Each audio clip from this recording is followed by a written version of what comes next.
A story by C.J. Billion. The Last Stand. Eben is one of Ghana's finest soldiers. Strong, disciplined, and fearless, he had spent years protecting his country from enemies both within and outside its borders. But this mission was different. It wasn't just about defending a border or stopping an attack. It was about saving lives and preventing a disaster that could change the future of Ghana forever. Rumors had spread about a group of dangerous mercenaries planning a large-scale attack on Ghana's capital, Accra. Their leader, a man known only as Kumi, was ruthless and had one goal: to overthrow the government and take control of the country. The military was on high alert, and Eben, along with his team, was sent to track down Kumi's base before it was too late. Eben and his men moved quietly through the dense jungle, their boots barely making a sound on the wet ground.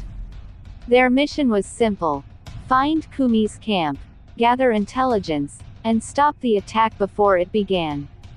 But as they got closer to the suspected location, Eben felt uneasy.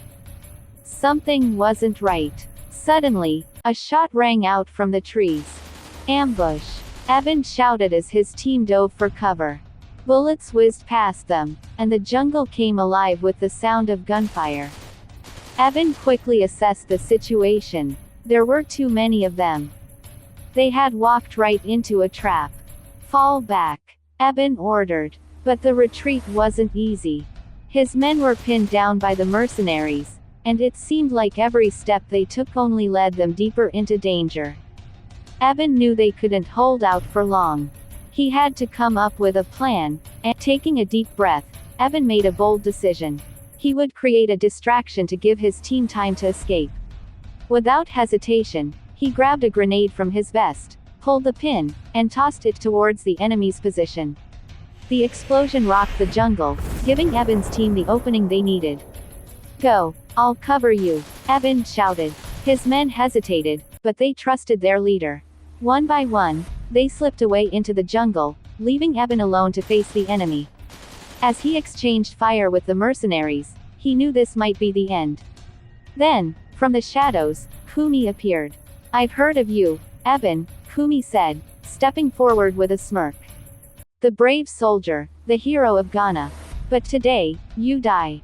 Eben tightened his grip on his rifle, his heart pounding in his chest. He knew this was the final showdown. Kumi had been behind countless attacks, causing chaos and destruction across the country.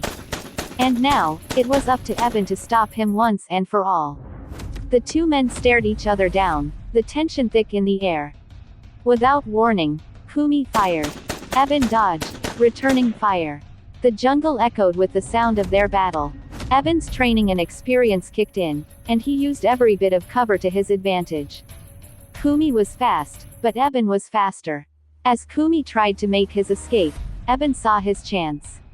With a quick, precise shot, he hit Kumi in the leg, bringing him down. Eben rushed over, his gun trained on the man who had caused so much destruction. "It's over, Kumi," Eben said, breathing heavily. Kumi laughed, despite his pain. "You may have won today, soldier, but this isn't the end. There are others like me. Ghana will fall." Eben didn't flinch. "Not while I'm standing." With Kumi captured and the attack on Accra foiled, Eben returned to his base, his mission complete. But he knew the fight wasn't over. As long as there were threats to his country, Eben would be there, ready to protect, ready to fight. Ghana's future was uncertain, but with men like Eben on the front lines, there was hope. And that was something worth fighting for. As Eben sat in the base debriefing room, his mind still raced with the adrenaline of the battle. His hands were bruised, his uniform torn, but his spirit remained unbroken. He had stopped Kumi, the mastermind of chaos, but he knew that there were others who would try to dismantle the peace and freedom Ghana had fought so hard to maintain.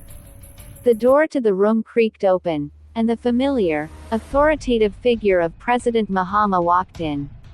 The room fell silent as the soldiers straightened up. Mahama had always been a figure of resilience and leadership in times of crisis, and his presence was a reminder of the importance of every battle fought, both on the field and in government halls. "Eben," President Mahama said, his voice steady but filled with a deep appreciation. "I've read the reports. You and your team went above and beyond. You didn't just defend your country, you preserved its future." Eben stood, feeling the weight of his actions as the president approached him. "Sir, I was just doing my duty. It wasn't easy, and we lost good men along the way." Mahama placed a firm hand on Eben's shoulder. "You saved countless lives today, soldier. You led your men with courage and intelligence, and for that, this country owes you more than words can express." There was a moment of quiet between them as the gravity of the mission hung in the air. The room was filled with high-ranking officers and military personnel, but the focus was solely on the two men. Mahama's gaze was intense, his gratitude palpable. "The fight you faced in that jungle was not just physical, it was a battle for the soul of our nation. And you won, Eben. You ensured that our democracy, our peace, and our people would live on." Eben, who had always been humble, simply nodded. "Thank you, sir. But the credit goes to the entire team.